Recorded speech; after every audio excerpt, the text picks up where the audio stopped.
Hi, everyone. Since I seem to be on a tree bit of content, I'm going to produce another one tomorrow, but have a look at this one. It is beautiful, really, really beautiful. Um, I pray that our wonderful and glorious King Jesus bless each and every one of you. I love you all. Let me know what you think about this. It's really nice.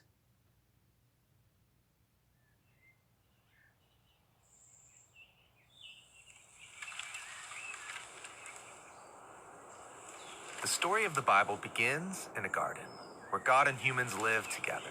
And the biblical authors want us to see this garden as a type of temple. The top is the most sacred place, the Holy of Holies, where God's presence is most intense.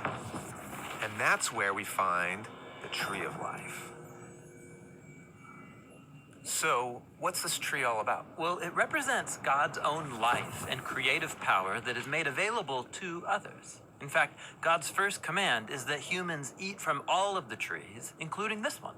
So, you're ingesting God's own life. That sounds intense. Yeah, this meal transforms the one who eats it. Or, in the words of the story, it leads to eternal life. Okay, but on the way to the tree of life, the humans have to pass by another tree called the tree of knowing good and bad. And God says that eating from this tree will kill you. How does it do that? Well, it represents taking the authority to do what is good in your own eyes. And when humans do that, It leads to broken relationships, violence, and death. and so here's the thing. Both trees look beautiful, but one of them is a false tree of life. And the humans take from this false tree of life. And they're exiled from the garden for good. Which raises the question, can anyone ever get back to the tree of life? Well, later on in the story, we meet a man named Moses, and he encounters God in a desert tree on top of a mountain. Oh, you mean the burning bush, where Moses is told that he's standing on holy ground.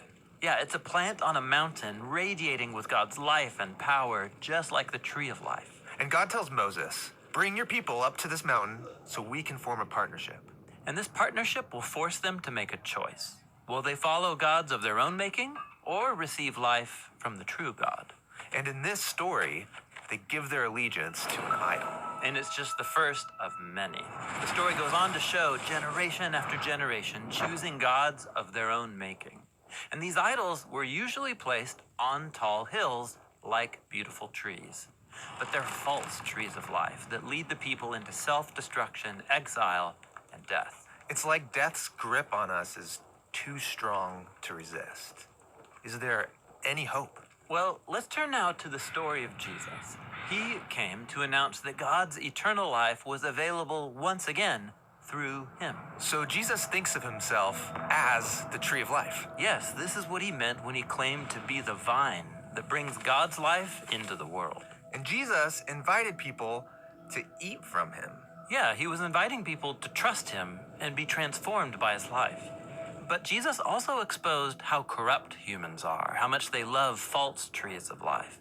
And so Jesus presented people with a new choice between life or death. And this time, they don't just choose death. They also chose to attack the one who sustains all of life. Yes, Jesus is led up to the top of a hill where he dies upon a tree. The cross is the sad and violent result of humanity's desire to do what is good in our own eyes. The tree of life has been overcome by the power of death. Well, it seemed that way. But Jesus said that he was a seed of God's life that would die in the ground, but then grow into a plant that would bear much fruit. So to defeat death, Jesus went through it. And now, this new tree of life stands before us all. We can eat from it, but it will mean passing through death like Jesus, allowing our old way of being human to die. So that a new humanity can grow in its place. Yes, Jesus said he is the vine and we are his branches. So not only do you eat from this tree, you're invited to become a part of it, helping produce its fruit so that his life and love can spread through us to others. And so the story of the Bible ends in a new garden, which is also a kind of temple, with the tree of life at its center, providing healing and life forever to all who choose to eat from it.